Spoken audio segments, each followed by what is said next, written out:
꼭 들어봐. 이거 너무 가까운데. 자, 볼게요. 일단은 문제부터 97페이지 1번. 윗글에 이해한 내용으로 적절하지 않은 거지. 못했던 사람들은 이제 일단은 문제 푸는 거는 들어. 자, 일단 사회가 위험해지면 연민이 많아진다라는 건 위에 전혀 없죠. 그렇죠? 내용 파악 문제로서 1번은 전혀 없기 때문에 틀린 거고 나머지 2, 3, 4, 5번은 내용이 다 있으니까 맞습니다. 이런 내용은 정말 너희들이 절대 틀리면 안 돼. 내용 파악 문제니까. 자, 2번. 기억의 주장을 뒷받침하는 정황으로 제시할 수 없는 것 그랬어. 자, 기억의 주장. 그러니까 연민은 그 어느 때보다 절실히 요구되며 그만큼 가치도 높다라고 했어요. 자, 그럼 1번에 자연환경이 파괴되면서 피부암 환자가 많아졌다. 이거는 주장 맞아? 맞아요. 자, 그럼 봐봐. 지금 그저께 갖고 다 까먹어서 이래. 자, 산문단을 다시 한번 보면은 첫 번째 쪽 뭐라고 되어 있어요? 현대사에서도 연민은 생길 수 있고 연민의 가치 또한 커질 수 있다 해서 세 가지 이유. 첫 번째 이유가 도처의 위험이 도사리고 있다. 두 번째는 사람들의 관계가 더욱 의존적이다. 맞지? 그리고 세 번째는 이전에는 몰랐던 사람들의 불행까지도 인식할 수 있다. 그러니까 어때요? 그만큼 우리는 노출이 많이 되기 때문에 연민의 감정이 그만큼 절실히 요구되며 그만큼 또 가치도 높다. 이렇게 돼요. 그러면 그 세 가지의 이유가 2번 문제에 포함이 돼야 되겠지. 맞지? 그럼 1번에 피부암 환자가 많아진다는 건 바로 뭐니? 위험에 노출됐다라는 거지. 첫 번째 특징이잖아. 그러니까 1번은 맞는 거야. 그럼 2번에 행위 결과에 스스로 책임지지 않는 사람이 많아졌다? 이런 말은 없지. 그게 정답이 2번이야. 그럼 3번 어디에 해당되니? 뉴스를 통해 이주민의 고통을 알게 된 사람이 많아졌다. 그렇지. 세 번째 이유지. 그렇지. 사람들 간의 이해관계가 이전보다 복잡하다? 두 번째 이유였네. 그리고 마지막 공장 이전으로 직장을 얻는 사람이 있으면 잃는 사람도 있다. 뭐야 이것도? 두 번째 이유 맞아요. 그래서 정답이 2번이 되는 거야. 자, 이 문제는 결국 뭘 파악하는 문제예요? 그 문단에 세 가지 특징이 있고 그 세 가지 특징을 적용을 할 수 있냐 없냐의 문제인 거야. 그걸 다 열심히 배워놓고 문제를 답을 다 찍어오니까 이놈아 그런 거 틀리지. 그치? 찍으면 안 돼. 3번 니은의 의미를 이해하는 것으로 적절한 것은 니은 입구 없는 성에 출구도 없듯 이렇듯 성 바깥의 위험지대로 나가지 않는다 그랬어요. 입구가 없는 성에 출구도 없다. 뭐라 그랬어 이게? 자, 그렇지. 거기 보면은 거기에 뭐야? 4분단은 두 가지의 연민의 종류 얘기한다 그랬지? 진정한 연민과 감성적 연민. 보이지? 진정한 연민과 감성적 연민. 그러면 감성적 연민이라는 건 어떻게 한다는 거예요? 타인의 진입을 차단하는 성격이라고 네 번째 줄 나와 있고요. 그게 니은에 대한 설명이 되는 거죠. 됐죠?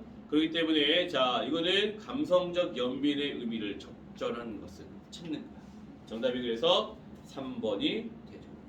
감성적 연민의 수준에 머물게 되면 연민을 나눔으로써 고통의 근원을 해소할 수 있는 가능성은 줄어들게 된다. 왜? 이거 감성적 연민 특징인 거잖아. 이해돼? 그거 찾으라는 거란 말이야. 적절한 거니까. 이런 걸 너희들이 자 어떤 사실 니네들이 다 읽으면서 내용 파악은 다 됐는데 문제에서 요구하는 게 무엇이냐? 뭘 파악하는 거냐? 이걸 제대로 모르면 틀리는 거고 알면 쉬운 거고. 요번에 지금 중간고사 때 선생님 볼 때는 뭐 아니면 도인 애들 많을 것 같아. 그냥 100점 충분히 나오는 애들 많지만 그냥 뭐 2, 30점 나오는 애들 많을 것 같아. 비문학 그냥 아예 쳐다도 안 보고 막 찍는 애들도 있을 것 같고. 근데 모의고사 풀듯이 풀면은 선생님 볼 때 70점 이상 무조건 나와. 그러니까 집중해서 풀어. 공부 안 하더라도. 그렇다고 해서 공부하지 말라는 얘기 아니야. 공부 안 하고 하지 마. 준호야. 알겠어? 이 시기 실력으로 가서 본다고 막 그러면 안 돼 너. 제대로 공부해서 가야 돼. 그럼 모의고사 형식처럼 나와요? 당연하지. 그 분석한다는 건 뭐예요? 앞에 것도 나오겠지. 그걸 이제 내신형으로 바꾸겠지. 지문해놓고 그걸 이제 분석하는 것처럼 문제를 1, 2, 3, 4, 5번으로 만들겠지. 선생님 문제. 그러니까 그 문제보다는 이거 비문학으로 그냥 내는 게 제일 깔끔하지 사실은. 그리고 왜냐면 이거를 문제를 변형할 때도 조금 더 편하거든. 선생님들이 문제를 출제할 때 앞에 걸로 하려면 무조건 주관식이 나와야 되잖아. 그럼 주관식 내기에는 조금 애매하잖아. 이제 서술형 요번 낸다는 얘기 없지. 그러니까 서술형이 안 되면 앞에 거는 문제를 할 때 선생님들이 또 다 말을 만들고 그 맞니 틀리니 해야 되니까 조금 더 난해할 수 있어. 내긴 낼 거야. 내긴 내는데 그걸 다 전문에 내가 볼 때 뒤에 있는 훈련 문제 독해 2단원에서 조금 더 많이 나오지 않을까 싶어요. 그래서 이쪽 지문들을 조금 더 자세하게 볼 필요가 있지 않을까 생각이 듭니다. 자, 98페이지죠. 그러면 이제 98페이지 볼게요. 98페이지 있죠, 여기?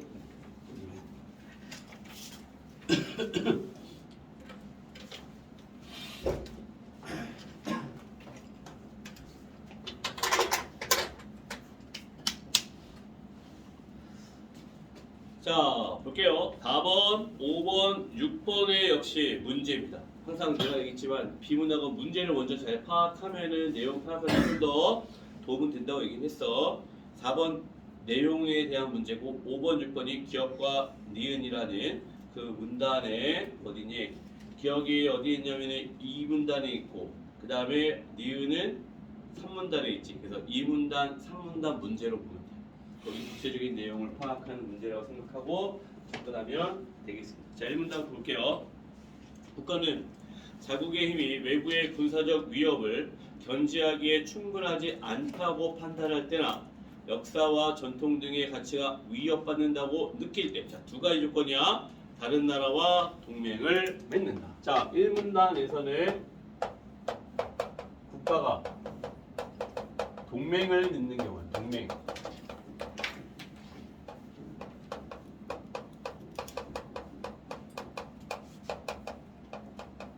그래서 두 가지를 제시하고 있네요. 그렇죠? 첫 번째가 뭐라고요? 첫 번째는 위협을 받는 자국의 힘이야. 그러니까 자국의 힘이 약할 때야. 그렇지? 자국의 힘이 외부의 세력을 막기 힘들다고 느낄 때. 그때 첫 번째. 두 번째, 역사와 전통 등의 가치가 역사와 전통 등의 가치가 위협받는다고 했을 때 이럴 때 우리는 동맹을 맺는다라는 동맹 결성의 핵심적인 이유는 동맹을 통해 확보되는 이익이며 이는 동맹관계 유지의 근간이 된다. 자, 동맹을 맺는 경우라고 되어 있고 이런 이유는 뭐 때문에? 이익 때문이야. 사실 이익으로 따지면 누가 더 커야 되는 거야 사실은. 동맹을 맺을 때 약한 이런 애들이 조금 더 이익이 많아야 되겠지. 그렇지? 그러면은 강대국들이 동맹을 맺어주는 강대국들이 그러면은 뭐 자선 사업하냐? 아니잖아. 그렇지? 그러니까 우리는 이제 누구 따져보면 돼? 우리 동맹 국가. 일단 미국을 생각해 보면 되지. 미국은 왜 우리랑 동맹을 맺었을까? 그거를 생각하면서 이 지문을 읽으면은 조금 더 도움이 되겠습니다. 자, 동맹의 종류는 그 형태에 따라 방위조약, 중립조약, 협상으로 나눌 수 있다. 그래서 이 문단에서는 지금 동맹의 종류에 대해서 얘기하고 있어요.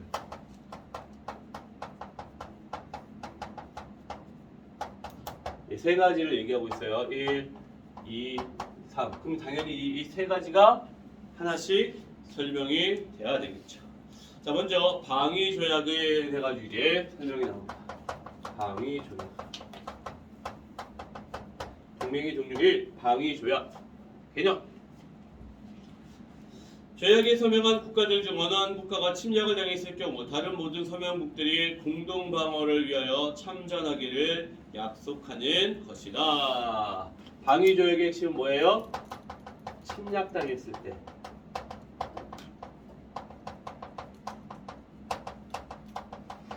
공동 대응. 이렇게 되는 거야. 침략을 당하면은 공동 대응하는 거야. 그러니까 함부로 우리나라를 누가 못 들어오는 거야. 미군 있잖아. 못 들어오는 거야. 두 번째, 중립조약은 서명국들 중 한 국가가 제3국으로부터 침략을 받더라도 서명국들 간의 전쟁을 선포하지 않고 중립을 지킬 것을 약속하는 것이다.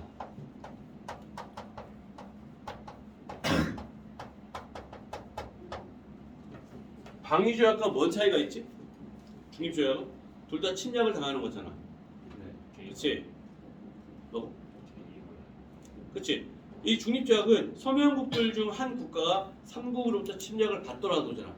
이번에는 받더라도 서명국들 간의 전쟁을 선포하지 않고 중립을 지킨다. 얘는 침략을 당해도 중립을 지킨다. 이게 중립조약이에요. 자, 그러면 세 번째 조약, 협상입니다. 협상. 세 번째. 자, 협상은 서명국들 중 한 국가가 제3국으로부터 침략을 당했을 경우 서명국들 간에 공조 체제를 유지할 것인지에 대해 차후에 협의할 것을 약속하는 것이다.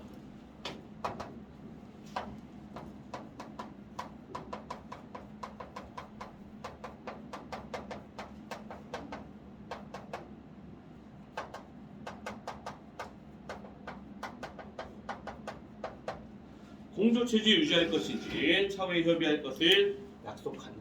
이렇게 이제 세 가지가 있어요. 동맹의 종류가요. 자, 그 정리하면 세 가지 유형 중 방위조약의 경우는 동맹국의 전쟁에 개입해야 한다는 강제성이 있기에 동맹국 간의 정치 외교적 관계의 정도가 매우 가깝다 그랬어요. 그러니까 제일 센 게 방위조약이라는 거야.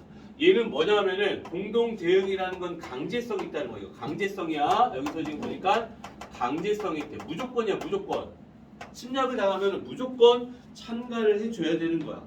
그래서 이제 강제성 있게 동맹국 간의 외교, 정치 관계의 정도가 매우 가깝다. 관계가 되게 가까운 거야.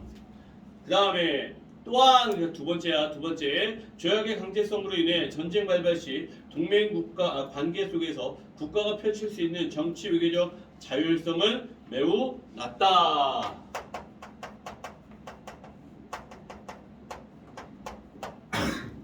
이건 뭐와 연결돼? 강제성과 연결되는 거지. 강제성이라는 건 자율성을 침해하는 거야. 맞잖아. 내가 나 요번 전쟁을 좀 참여하고 싶지 않은데 안 돼. 규약을 맺었어? 무조건 참여해야 돼. 그러면 내가 뭔가 할 수 있는 자율성은 없어진다. 이 얘기. 같이 연결되는 거지. 자, 그 다음에 즉 방위조약이 동맹국 간의 자율성이 가장 낮고 다음으로 중립조약, 협상순으로 자율성이 높아진다. 자, 협상의 그러니까 자율성은 가장 높다는 거야. 이렇게. 얘는 자율성이 이런 식으로 하면 1, 2, 3위가 되겠지? 자, 한 연구에 따르면 1816년부터 1965년까지 약 150년간 맺어진 148개국의 군사동맹 중 73개는 방위조약, 39개는 중립조약, 36개는 협상의 형태인데 평균 수명은 방위조약이 115개월, 중립조약이 94개월, 협상은 64개월 정도였다. 뭐 뒤에 부분은 크게 우리가 지금 뭐 외워야 될 필요까지는 없는 거예요, 그렇지? 그러니까 이 정도의 어떤 개념이 있다 정도만 보면 돼. 위와 같이 동맹 관계는 고정되어 있지 않다. 자, 3문단의 특징. 동맹 관계가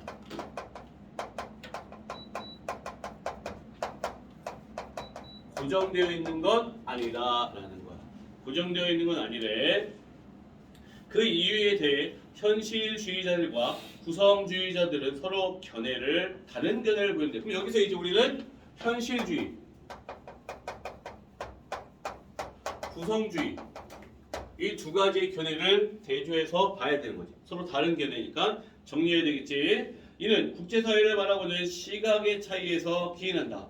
우선 현실주의자들은 국제사회는 국가 이상의 단위에서 작동하는 중앙정부와 같은 존재가 부재하는 일종의 무정부 상태라고 본다. 자, 현실주의자들은 무정부 상태. 이걸 먼저 얘기하네. 무정부 상태 표시해놔야 되겠지. 따라서 개별 국가는 스스로를 지켜야 하는 것이다. 그래서 각 나라는 군사적 동맹을 통해 세력 균형을 이루어 패권 안정을 취하려 한다. 특정한 패권 국가가 출현하면 그 힘을 견제하기 위한 국가들 간의 동맹이 형성되기도 하고 그 힘에 편승하는 동맹이 형성되기도 한다. 이렇듯 힘의 균형점이 이동함에 따라 세력의 균형을 끊임없이 찾는 과정에서 동맹 관계는 변할 수 있다고 보는 것이다. 거기 쫙 밑줄쳐야 되겠네. 이렇듯 다음부터.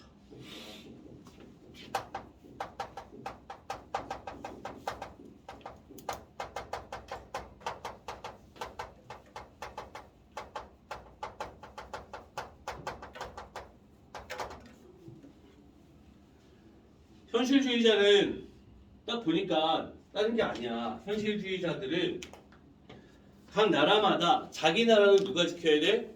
자기가 지켜야 된다는 거야.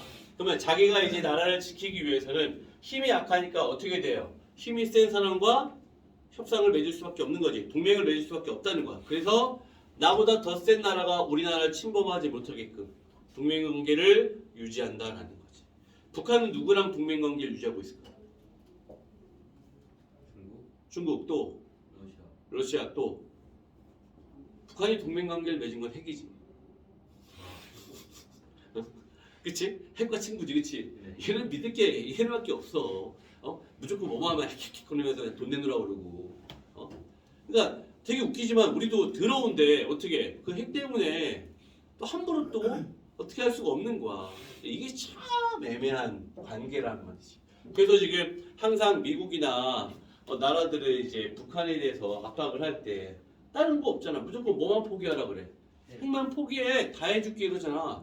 근데 북한은 아는 거지. 우리가 핵 포기하는 순간 우리는 아무것도 아니다. 이걸 아니까 포기를 안 하겠지. 그리고 그걸로 자꾸 협박하고 통하니까 지금까지 그러고 있는 거야. 자, 뭐 구성주의자들 역시 자 4문단에는 구성주의자들의 이야기가 나오는 거죠. 4문단에 이제 이렇게 해서 나누는 거. 그럼 구성주의자는 뭐냐? 역시 현실주의자들처럼 동맹관계가 고정된 약속이 아니라 자, 얘도 중요한 건 뭐니? 동맹관계는 고정되지 않았다는 둘의 공통점은 있다라는 거 알겠지? 이건 공통점이다. 이렇게 얘도 그렇고 둘 다 고정되어 있지 않다라는 건 공통점이라는 걸 미리 얘기하고 있어요. 자, 상황에 따라 변할 수 있는 약속이라고 본다. 구성주의자들은 무정부적 국제사회를 힘의 분배와 균형 등의 요소로 분석할 수 없다고 비판하며 관계에 주목한다. 얘는 이제 관계에 주목. 자, 요게 또 이제 이런 말 조심하라 했어요, 선생님이. 여기 보면은 무정부적 국제사회를 힘의 분배와 균형 등의 요소로 분석할 수 없다라고 했으니까 힘의 분배와 균형 X 쳐야 되지. 얘네한테는 힘의 분배와 균형 같은 건 없는 거 알겠어? 힘의 분배 균형 X 쳐야 돼. 그러니까 힘의 균형점을 얘네는 뭐 하는 거야? 없어. 이런 거 없어. 이런 거 없어. 관계에 주목한대. 구성주의자들은 국제사회의 구성원들의 상호작용을 하여 자 상호작용. 관계에 주목한다는 건 이제 상호작용을 얘기하는 거야. 상호작용하여 상호간 역할과 가치를 형성하면서 국제사회 환경의 변화를 만들어낸다고 본다.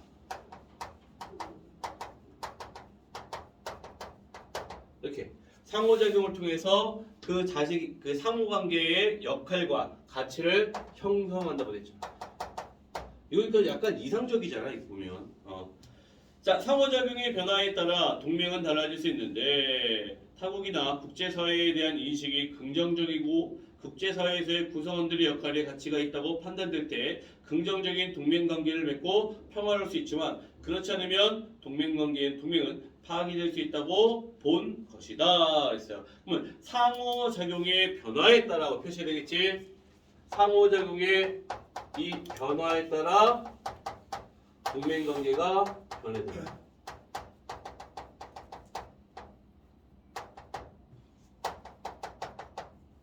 그럼 이 두 개의 견해는 지금 보면은 얘는 힘의 균형점으로 인한 동맹관계 변화라고 했다면 얘는 상호작용의 변화에 따른 동맹관계 변화. 둘의 포인트 차이점. 송웅아 책 사왔으면 필기도 좀 하고 그래야지 세군데. 됐지? 자 이렇게 정리가 됐다. 그럼 이 글은 지금 봐봐 1문단부터 3문단, 4문단까지 가면서 별거 없지. 핵심 키워드는 뭐였어? 동맹. 그쵸? 그 동맹의 종류를 얘기하고 있고 그 동맹의 종류 중에 가장 센 건 방위조약이라는 거 처음에 설명했고 그 다음에 그 동맹관계가 고정되지 않고 다르게 이제 변화되는 건데 거기에 대한 견해 두 가지를 제시하고 있다. 끝. 자, 그럼 이제 문제를 통해서 한번 빠르게 파악을 해볼게요. 4월 6번 풀어보세요.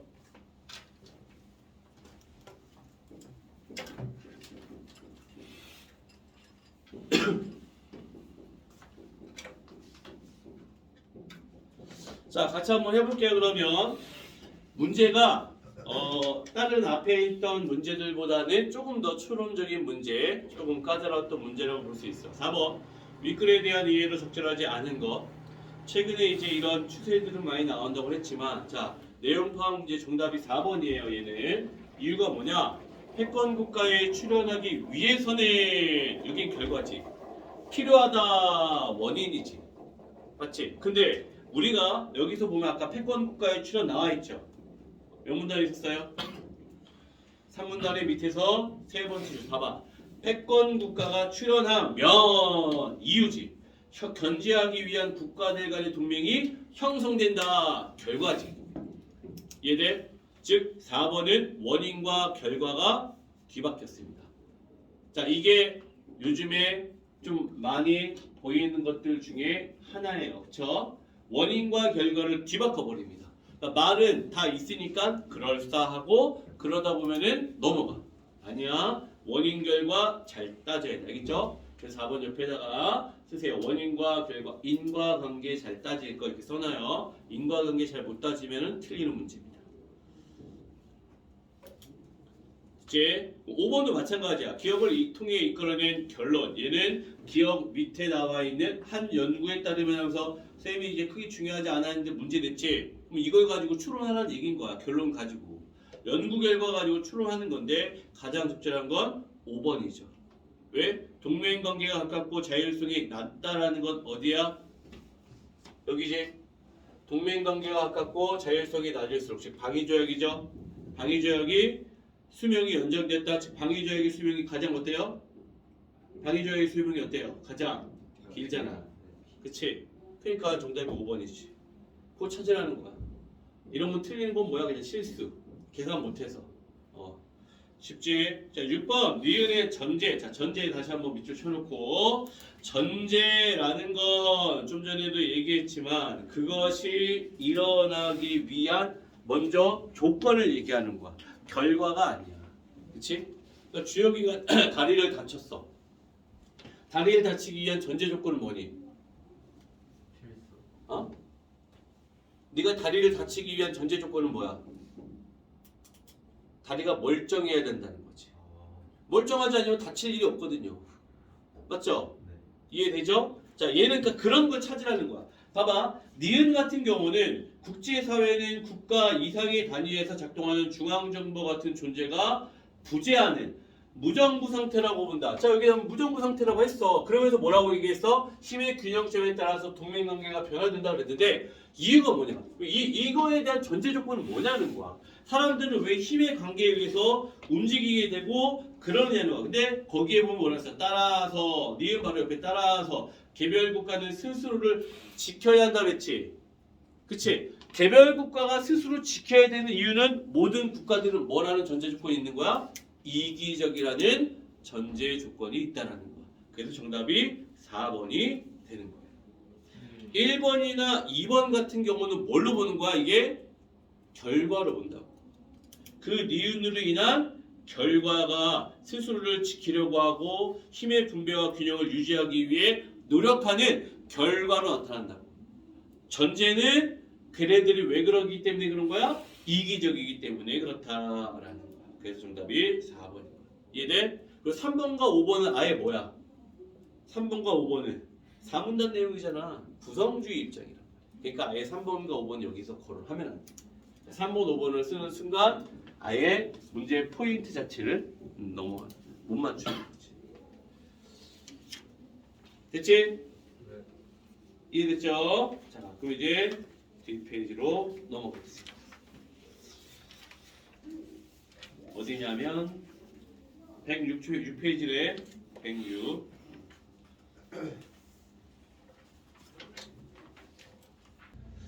보자. 두 번째 이제 우리 지문을 보도록 합시다. 자, 1번, 2번의 두 문제만 가지고 이야기를 하고 있는데, 자, 이 1, 2번 두 문제가 자, 어떻게 되는지 한번 잘 봐. 1번 같은 경우는 기억에서 디귿에 대한 하고 나왔을 때 왼쪽을 딱 보니까 기억이 픽토리얼리즘. 그다음에 니은은 스트레이트 포토. 디귿은 쭉 밑에 하고 디지털 픽토리얼리즘. 그러면 2, 3, 4문단 각각 한 문단씩의 핵심 내용이네. 뭔지를 몰라도 일단은 이 글은 세 가지의 개념을 설명하는 글이네 라는 건 눈치 까야 되겠지. 알겠죠? 이런 눈치가 있어야 문제 풀 때 쉬운 거야. 그리고 1번의 보기를 잘 봐봐. 기억과 니은은, 기억과 디귿은, 기억과 디귿은, 니은과 디귿은, 니은과 디귿은 이라고 한다는 건 결국 뭡니까? 공통점을 묻는 거잖아. 그치? 왜냐? 니은은 기억과 달리, 기억은 니은과 달리 이런 게 나오면 차이점인데 얘는 지금 다 기억과 니은은, 기억과 디귿은, 기억과 디귿은, 니은과 디귿은, 니은과 디귿은 다른 거 없잖아. 그치? 공통점을 묻겠다는 거야. 그러면 너희는 아 이거 공통점 찾는 거구나 생각하면 돼. 알겠지? 정리하면서 공통점 파악하는 거. 2번 A와 B에 대한 이해로 가장 적절한 것 했을 때 A는 맨 위에 사진, B는 회화. 사진과 회화에 대한 이해야. 그러면 사진의 특징, 회화의 특징 정리하는 문제는 어렵지 않죠. 그냥 파악하면 되니까. 네, 볼게요. 19세기 초 표시. 일단은 문단에서 딱 이게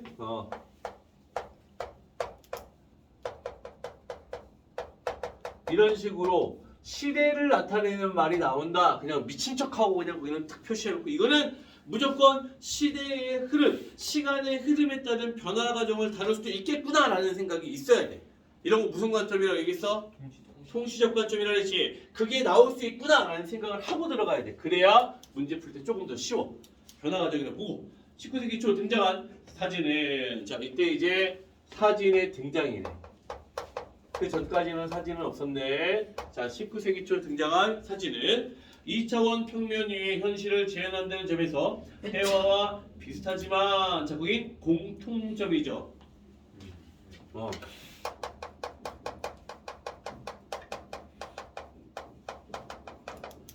일단은 3차원이 아니라 2차원 평면의 재현을 하는 거고요. 현실을 재현하는 거야. 이건 이제 공통점이 되는 거고요. 광학과 화학 등 기술적 특성을 지니기에 예술과 기술의 모호한 경계선상에 위치하였다. 자, 그래서 과학과 화학 등의 기술적 특성을 지닌다. 기술적 특성.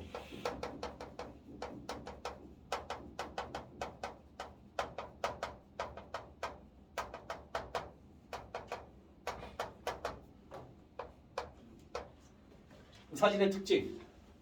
요거는 이제 회화와는 뭐예요? 나와 있지 않지만 차이점을 봐도 되겠지. 왜? 이거는 사진만의 특징이니까. 그치? 이건 차이점을 볼 수 있겠지. 자, 그래서 예술과 기술의 모호한 경계선상에 위치했다. 처음에 사진은 회화의 보조적 역할을 하는 정도로 인식되었으나 자, 초창기의 사진.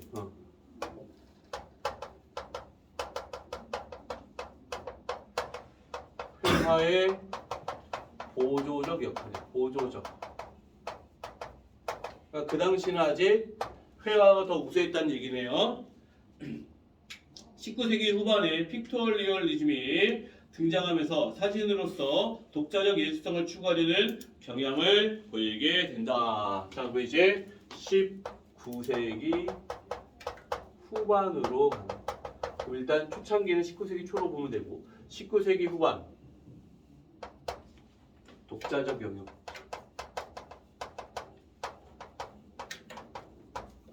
그럼 이제 우리는 이걸 이렇게 해가지고 어떻게 해야 돼?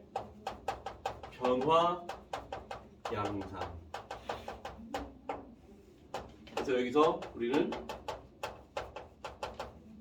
통시적 관점이라는 걸 알 수 있겠네요.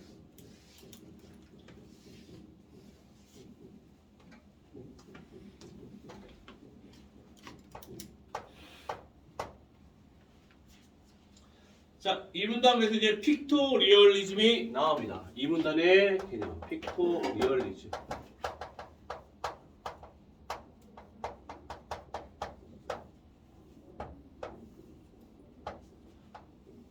자, 픽토리얼리즘은 19세기 후반에 나타나는 경향이라고 얘기했어요.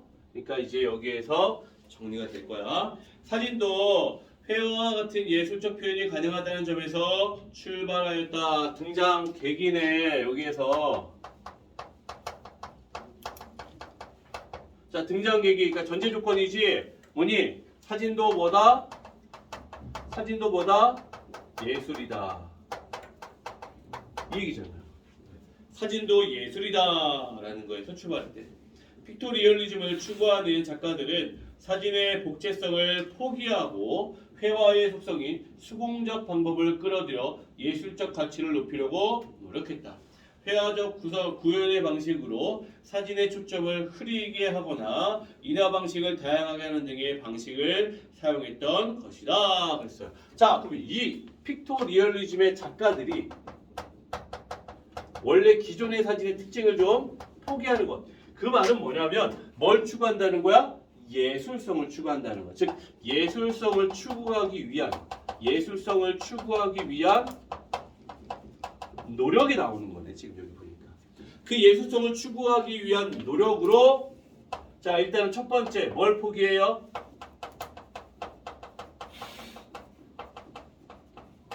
복제성을 포기하는. 그냥 있는 그대로 찍는 걸 포기하는 거야. 안 돼. 그러면 안 돼. 그러면 나름대로 회화의 기법은 뭐니? 기존에 있는 그림을 그릴 때 뭔가 다른 방식으로 표현했잖아. 그치? 우리 그런 거 보면 이제 피카소 그림 같은 경우는 정말 기존의 그림을 완전히 다르게 표현했죠. 그게 그림이냐? 장난질이지? 준호야 안 그래? 피카소 그림 보면 너 뭔 생각이 들어?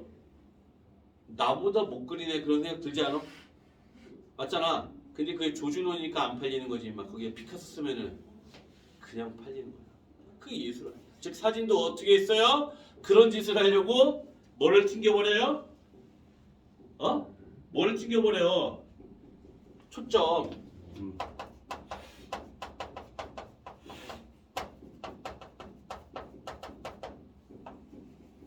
우리 이제 전문적인 용어가 아니라 우리가 일명 그래, 아니 초점 튕겼네 이렇게 얘기하거든. 근데 그걸 우리가 일부러 그러지 않을 때도 많이 튕기는데 작가들은 일부러 튕기게 하는 거, 초점을 흐리게 하는 거, 흐릿하게 그렇게 되는 거지. 두 번째는요, 인화 방식을 다양한.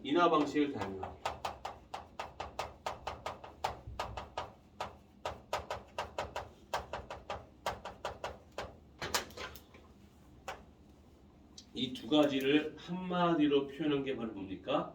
수공적 방법이라는 거죠.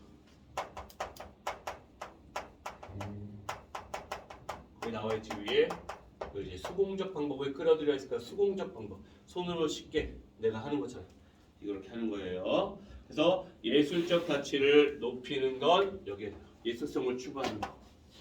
알겠지? 예술성을 추구하는 거야. 이 포인트가 이거야 결국. 자, 그 다음 3문단 20세기 초 이제 시기가 바뀌었네요. 3문단은 20세기 초예요.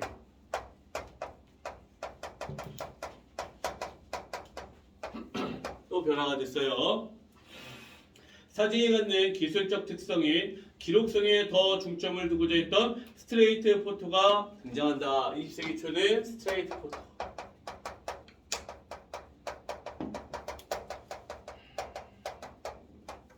자, 스트레이트 포토 특징 뭘 중시해? 특징 첫 번째 기록성을 중시한다. 자, 직접적인 사진 또는 순수 사진으로 올리는 스트레이트 포토를 추구하는 작가는 앵글이나 셔터, 프레임 등의 사진이 갖는 고유한 기능에 치중하려 했다.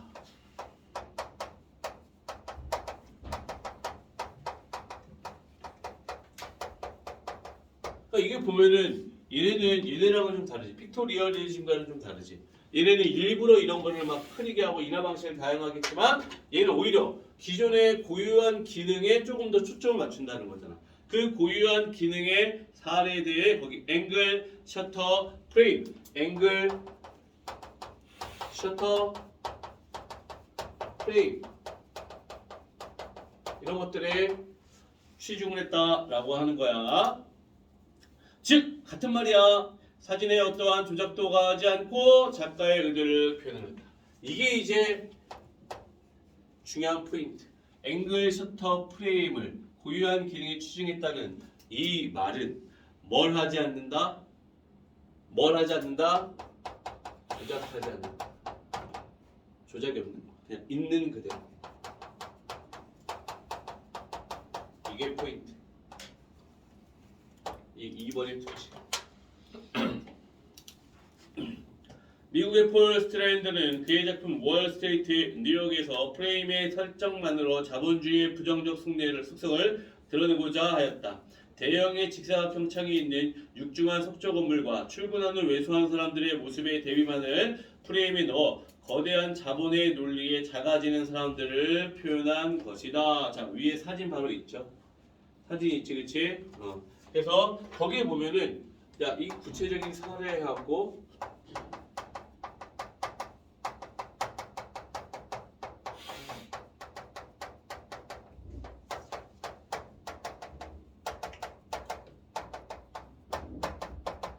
거대한 창의 건물과 출근하는 사람을 대조시키는 거. 여기는 이제 거대하다라는 게 있고요. 이 출근하는 사람들은 왜소한이라는 게 붙는 거지. 그래서 이 두 가지가 대비가 되면서 말하고자 하는 건 뭐예요? 자본주의. 그 거대함을 보여주고 싶었다라는 거지. 그치? 자본주의의 거대한 논리 속에 왜소해지는, 작아지는 사람들을 표현하고자 했다. 이 얘기.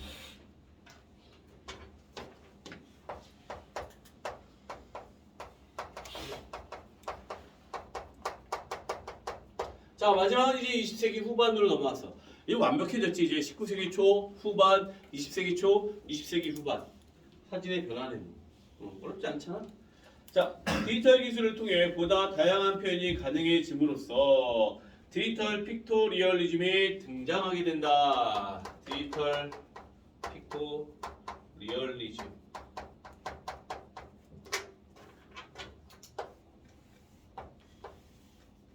이게 지금 보면 픽토리얼리즘 앞에 디지털만 붙을 뿐이야. 그럼 여기서 포인트는 뭐니? 디지털이라는 게 중요하다는 얘기겠지.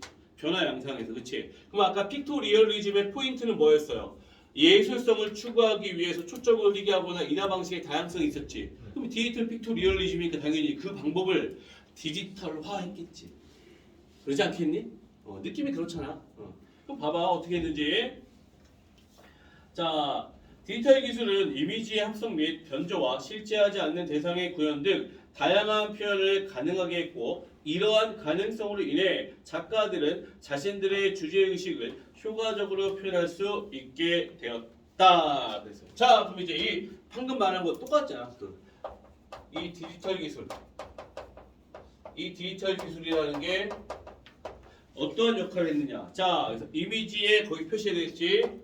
이미지의 합성 또 변조. 그 다음에 실제하지 않는 대상에 대한 실제하지 않는 대상에 대한 구현. 이런 거지. 그 이게 바로 디지털 기술, 즉 요런 방식이 이렇게 변했다는 얘기인 거야. 알겠지? 합성과 변조, 없는 거 구현하는 거. 이는 단순히 보자면 픽토리얼리즘과 차이가 없어 보이나? 아니, 있다는 거지. 작가의 주제의식을 보다 자유롭게 표현할 수 있게 되었다는 점에서 새로운 예술적 가능성을 발견했다고도 할 수 있다. 거의 비슷하지만 보다 자유롭다는 거.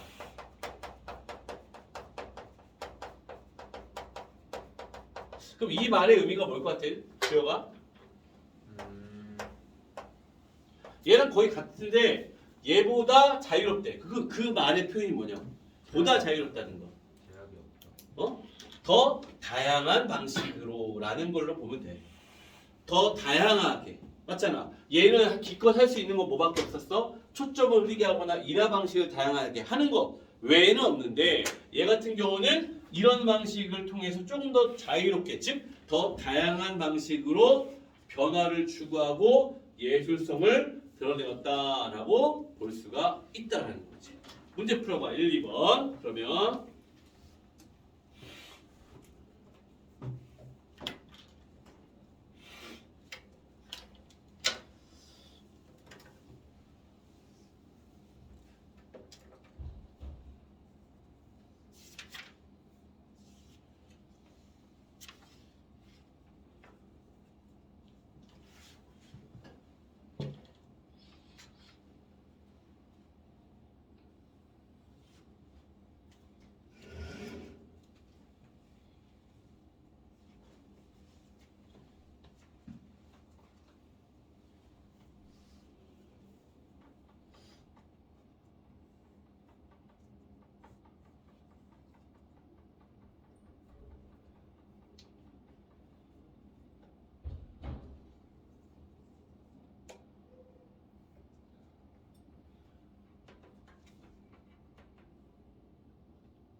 안 풀고 뭐 하냐?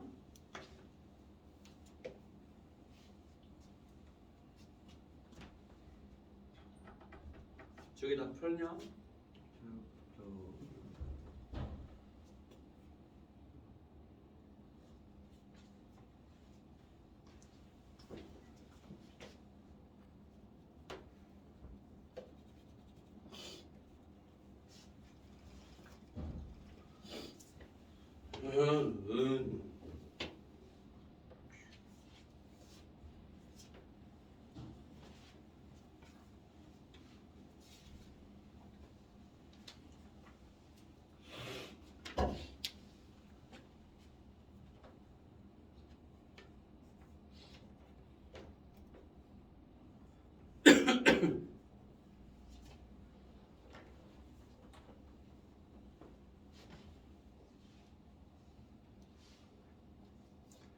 자, 문제 볼까요? 그러면 1번. 자, 내가 아까 얘기했지만 이게 뭐라고? 공통점을 묻는 문제다. 그러면 우리가 글을 읽으면서 야, 뻔하지. 공통점 들어있는 것 이름부터 같은 픽토리얼리즘이지. 괜찮겠어? 그래서 머릿속에 일단 이 두 가지가 공통점이 가장 크다. 왜? 얘는 차이점이었잖아. 기록성을 중시하는데 얘랑은 다르잖아. 그렇지? 그러면은 기억과 디귿이 들어가 있는 걸 먼저 보는 게 낫겠죠. 2번과 3번이 비슷한데 자 2번은 사진의 복제성이라는 건 당연히 뭐였어? 얘가 복제성을 포기했다는 생각이 틀렸잖아. 틀렸지. 3번에 사진의 사실적 재현성에서 벗어나려 했다. 그 말이잖아. 그치? 복제성을 포기한다는 게 사실적 재현에서 벗어난다. 얘도 마찬가지였지. 정답이 3번이 되는 거야. 쉬웠던 문제야. 2번 A와 B에 대한 이해로 했을 때 A, 사진, B는 태화. 정답이 3번. 자, 3번 봐봐. 픽토리얼리즘 작가들은 B의 기법과 속성을 적극 수용해. 어디 있어? B의 기법과 속성을 적극 수용해. 사진도 예술이다. 이게 바로 뭐야? 회화의 특징이라고 했잖아. 맞지? 이거를 수용해서 나온 거라고 했잖아. 그러니까 정답이 3번. A의 예술적인 가치를 드러내고자 했다. 맞는 말. 정답이 3번이 되기 쉽다. 됐죠? 이해하기 쉽죠? 자, 이 지문도 역시 니네들이 학교에서 나왔을 경우에는 다른 거 없네요. 각각의 특징을 가지고 묻는 문제이기 때문에 시험 문제에 너무 쉽지 않을까. 나온다면 너무 편하고. 자, 문제는 없었지만 나온다면 당연히 뭐가 나와? 19세기 초부터 흘러가는 즉 통시적 관점, 서술 방식 문제가 내용 전개 방식 문제가 나올 확률이 높아. 알겠어? 내용 전개 방식 하면 뭐라고요? 뭐에 따른 시대의 변화에 따른 뭐의 변화 과정? 뭐의 변화 과정? 사진의 변화 과정이죠. 근데 너희를 헷갈리게 하려면 뭐야? 시대의 흐름에 따른 사진과 회화의 변화 과정 이렇게 나올 수 있어. 그러면 맞아 틀려? 틀리는 거야. 왜? 회화의 변화 과정을 언급한 건 아니거든. 사진만 가지고 온 거야. 알겠지? 그런 것도 조심해야 돼. 눈에 보이게 던져주고 그리고 너희를 낚을 단어를 툭 던지면 거기에 너희들이 넘어가는 거야. 그걸 잘 생각해. 사진이다. 오케이?